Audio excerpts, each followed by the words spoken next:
Comme j'ai dit, j'aime bien imaginer les histoires de la Bible. J'imagine quand les anges ont dit à Sarah qu'elle allait avoir un enfant.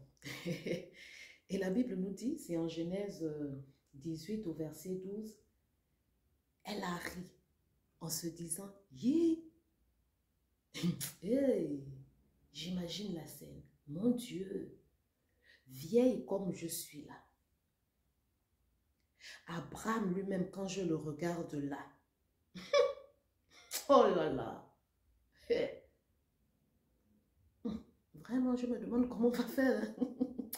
Seigneur, moi-même déjà, quand je regarde mon corps là, ma poitrine, mon ventre, et Abraham, quand je regarde son âge, eh Seigneur, toi-même tu connais, oh.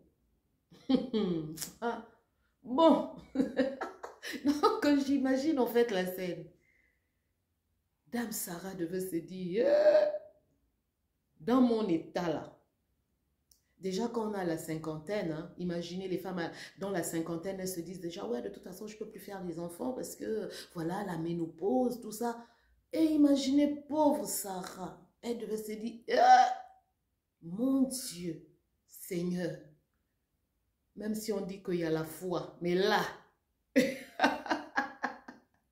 et ça arrive souvent quand Dieu nous a promis quelque chose et on se rend compte que ça ne s'accomplit pas. Ça va en longueur, mais c'est tellement long, on ne voit pas l'accomplissement. Et ça, on a souvent ce genre de pensée. On se dit, mon Dieu, depuis que tu nous m'as promis, ça va arriver quand? Donc imaginez Sarah. Imaginons, je me mets dans, mais vraiment, je me mets dans la peau de Sarah. J'imagine la dame. Elle est là, oula, purée. Quand je regarde mon état, quand je regarde les hormones qui ne fonctionnent plus, il n'y a plus les ragnagnas, hein? On n'a plus les règles, c'est fini là. Donc, Seigneur, excuse-moi, hein, laisse-moi rire, quoi.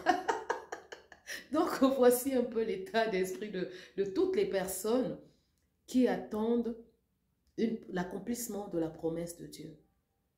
Mais, frères et sœurs, sachons que quand Dieu a promis, quand Dieu a dit, il va forcément accomplir ce qu'il a dit. La promesse peut tarder, la promesse, ça peut être long. On peut même passer par des moments de difficulté où on se pose plein de questions, on se dit, Seigneur, est-ce que... Mais soyons-en sûrs, ce que Dieu a dit va toujours s'accomplir. Donc, frères et sœurs, gardons la foi, accrochons-nous aux promesses de Dieu. Parce que ce que Dieu dit, il accomplit forcément.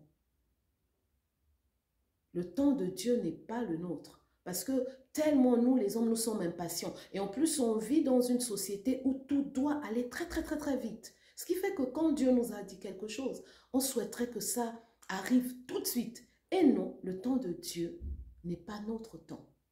Dieu a son temps. Et nous, en tant qu'enfants de Dieu, nous devons simplement attendre. Et nous devons attendre dans la position de prière. Nous devons toujours être, en fait, nous devons attendre l'accomplissement oui, en priant, en restant dans la prière. Parce que quand on prie, ça nous évite d'entendre d'autres voix que ce que Dieu nous a dit. Quand on est dans la présence de Dieu, ça nous éloigne des voix, des voix nuisibles, des voix qui viennent te dire, est-ce que tu es sûr que c'est Dieu qui t'a dit? Est-ce que tu es sûr que ça va s'accomplir? Est-ce que... Mais quand on est dans la présence de Dieu, ces voix-là, on ne les écoute pas. Donc, frères et sœurs, je nous exhorte à toujours demeurer dans la présence de Dieu et à comprendre que quand Dieu a promis, quand Dieu a dit, ça va toujours s'accomplir. Vraiment, soyons attentifs et attentives à la voix de Dieu et accrochons-nous, ayons foi en ce que le Seigneur nous a dit. Je nous dis à bientôt.